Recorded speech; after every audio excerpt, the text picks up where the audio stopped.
Hello everyone, आज है 1 जुलाई और आज इस वीडियो में हम बात करने जा रहे हैं दो शेयर्स के बारे में। यस बैंक और जी एंटरटेनमेंट एंटरप्राइज।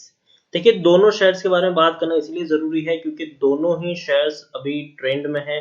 और रीजन ये है कि यस बैंक ने जी एंटरटेनमेंट के ऊपर केस दाखिल किया है। तो इसीलिए दोनों शेयर के बारे में बात करेंगे और कौन सा केस है, क्या है, उसके बारे में भी बात करेंगे। लेकिन उससे पहले अगर आपने अभी तक चैनल को सब्सक्राइब नहीं किया है तो प्लीज अभी इसे सब्सक्राइब कर लीजिए क्योंकि आगे भी बहुत सारे वीडियोस हैं जो आपको काफी ज्यादा हेल्प करेंगे। तो चलिए शुरू करते हैं। तो जैसे कि आप देखेंगे कि यस बैंक अभी 26 से 27 रुपए के ऊपर ट्रेड कर रहा है। आज 5% की बढ़िया रैली देखने को मिली है। और जी एंटरटेनमेंट तकरीबन 175 रुपीज के ऊपर ट्रेड कर रहा है और 2.5% की रैली यहाँ पर देखने को मिली है। न्यूज कुछ इस तरीके से है कि Yes Bank takes Zee Entertainment to court over $50 million loan guarantee spot.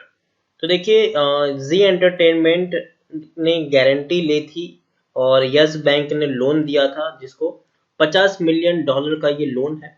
यहाँ पर देखिए, न्यूज कुछ इस तरीके से है कि Yes Bank filed a suit at the Bombay high court against Zee entertainment and its board of directors.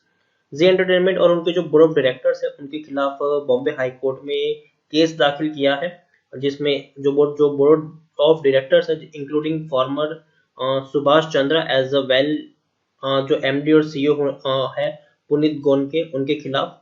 क्योंकि केस ये है कि 2016 में लोन लिया गया था $50 मिलियन का, उसके रिगार्डिंग ये पूरा का पूरा केस है। यस बैंक जिसको अभी बैक कर रहे हैं स्टेट बैंक ऑफ इंडिया, उनको ने ये कहा है कि believe the Zee entertainment default on the loan and the जो लोन की जो किस्तें थी उसको चुकाने में इन्होंने डिफॉल्ट किया है। और इसी के लिए उन्होंने केस दाखिल दिया है। The bank urge the court to restrain the media and the entertainment firm from disposing assets to the third parties. तो उसके अगेंस्ट में जी एंटरप्राइज ने कहा कि जो स्पोक्स पर्सन है उन्होंने कहा है कि the honourable Mumbai high court has declined interim relief सोड by the bank.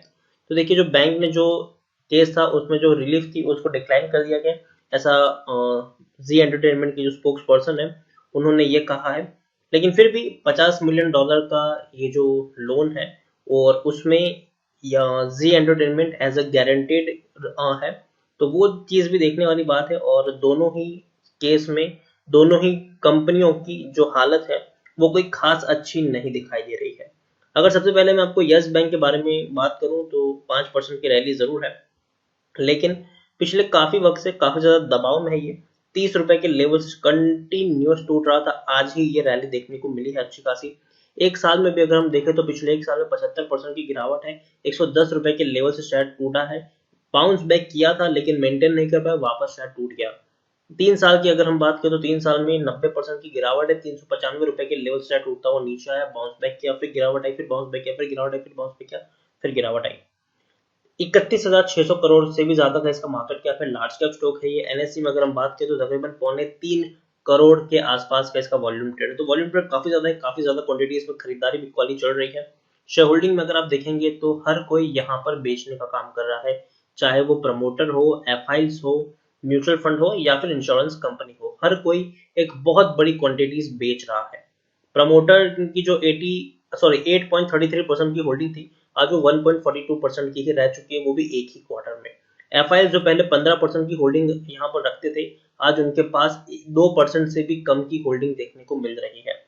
Mutual fund की जो पहले 5% की होल्डिंग थी, आज 1% से भी कम की होल्डिंग है। इंश्योरेंस कंपनी के पास पहले 8% की होल्डिंग थी, आज वो 2% से भी कम की होल्डिंग देखने को मिल रही है। यहाँ पर देखिए, हाईएस्ट पब्लिक शेयरहोल्डर की बात करें तो स्टेट बैंक ऑफ इंडिया है। 48.21% की होल्डिंग है उनके पास। और 23 म्यूचुअल फंड स्कीम ने अपना पैसा लगाया है। 201 एफआईएस भी यहाँ पर इन्वेस्टेड है। इंडिविजुअल इन्वेस्टर होल्डिंग 12.77% है। डिविडेंड पिछले साल इन्होंने पे किया था 100% का, मतलब ₹2 पर शेयर का डिविडेंड पे किया था जून महीने में। इस बार डिविडेंड पे नहीं किया है और उम्मीद भी कम है कि ये लोग डिविडेंड पे करेंगे। यस बैंक के बारे में अगर हम यहाँ पर बात करने भी जाए तो टेक्निकल रेटिंग कुछ खास अच्छी नहीं है इनकी। बहुत कोई खास अच्छी टेक्निकल रेटिंग देखने को नहीं मिली है।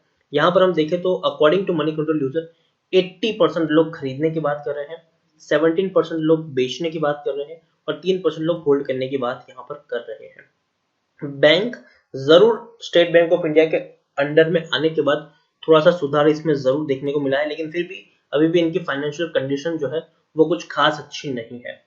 मार्च क्वार्टर में 3,630 करोड़ का इनको लॉस हुआ है, दिसंबर में 18,500 करोड़ का लॉस, सितंबर में 630 करोड़ का लॉस, जून में 100 करोड़ के आसपास का मुनाफा जरूर था, लेकिन पिछले साल 1500 करोड़ का लॉस। तो हर क्वार्टर में लॉस है, और अभी भी बैंक जो इन लॉस है, जो एनपीएस है, इससे उभरने की कोशिश कर रहा है। बैंक ने इतना बड़ा पैसा फंड रेज किया, स्टेट बैंक ऑफ इंडिया ने इतना बड़ा पैसा लगाया, उसके साथ साथ और कई सारे बैंक्स ने पैसा लगाया, लेकिन फिर भी ये जो पैसा है वो इनफ नहीं है बैंक को चलाने के लिए और सरवाइव करने के लिए। उनको और कैश की जरूरत है, और यही एक वजह है कि बैंक अभी भी फंड रेज कर रही है, अभी भी बैंक पैसा जुटाने की कोशिश कर रहे हैं।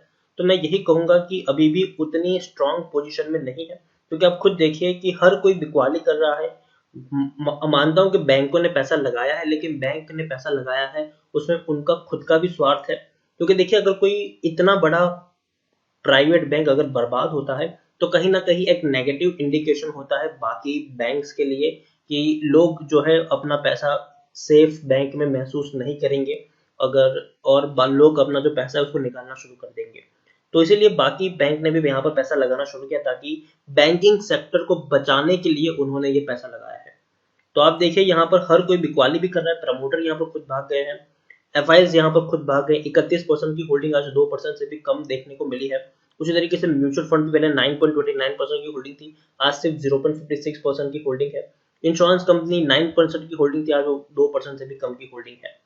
तो इसीलिए मैं अभी अवॉइड करने की ही सलाह दूंगा इसको, क्योंकि देखिए जिन बैंकों ने पैसा लगाया है उनको शेयर 10 रुपए के भाव से मिले हैं, और हमारे लिए शेयर अभी 30 रुपए के भाव पर अवेलेबल है। तो मैं यही कहूंगा कि अभी इसको अवॉइड करो, जल्दबाजी में अभी करने की जरूरत नहीं है, अभी भी बैंकिंग क्राइसिस आना बाकी है, तो अवॉइड करोगे तो ही फायदा होगा आपको इसका। तो यस बैंक को मेरी तरफ से अवॉइड करने की सलाह है, जिन्होंने खरीदारी की है वो होल्ड कर सकते हैं, लंबे समय के लिए उनको होल्ड करना पड़ेगा, लेकिन फ्रेश बाइंग करने की सलाह मैं यहाँ पर बिल्कुल भी नहीं दूंगा। जी एंटरटेनमेंट की बात करें, 175 रुपए के आसपास शेयर ट्रेड करा है, 2.5 करोड़ के आसपास का इसका वॉल्यूम ट्रेड देखने को मिल रहा है, काफी ज्यादा क्वांटिटीज में खरीदारी बिकवाली हो रही है, टेक्निकल रेटिंग अभी भी इसकी न्यूट्रल है। पीई की बात करें 12.46 है इसका पी है, जबकि इंडस्ट्री पी 17.09 है, बुक वैल्यू 74 के आसपास है, प्राइस टू बुक वैल्यू 2.36 है, ईपीएस 14 के आसपास है, और डिलीवरीज तकरीबन 17 के आसपास हमें देखने को मिल रही है। According to Moneycontrol user 58% लोग खरीदने की बात कर रहे हैं, 36% लोग बेचने की बात कर रहे हैं, 6% लोग यहाँ पर होल्ड करने की नसीहत दे रहे हैं।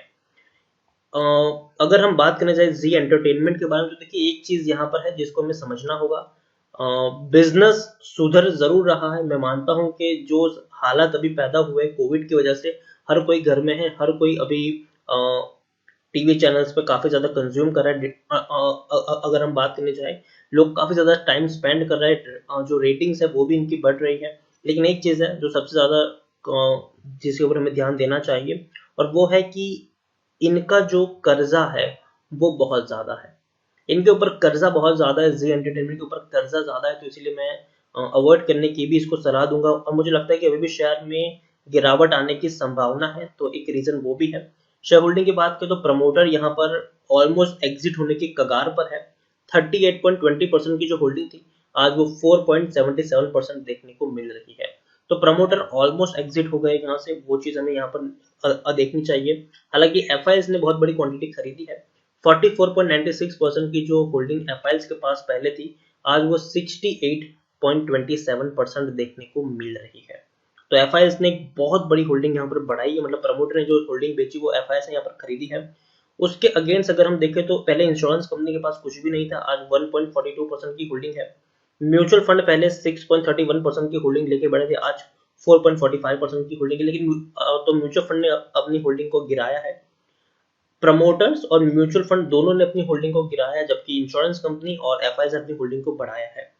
तो यहाँ पर मैं कहूंगा कि अभी मुझे जी एंटरटेनमेंट का शेयर थोड़ा सा महंगा लग रहा है, अगर ये शेयर 150 रुपए के नीचे जाता है तब आप चाहे तो यहाँ पर थोड़ी सी खरीदारी करने का मन बना सकते हैं, लेकिन अभी तो मैं अवॉइड करने की ही यहाँ पर आपको सलाह दूंगा, जब तक ये शेयर 175 रुपए से ऊपर ट्रेड कर रहा है या फिर उसके आसपास भी है।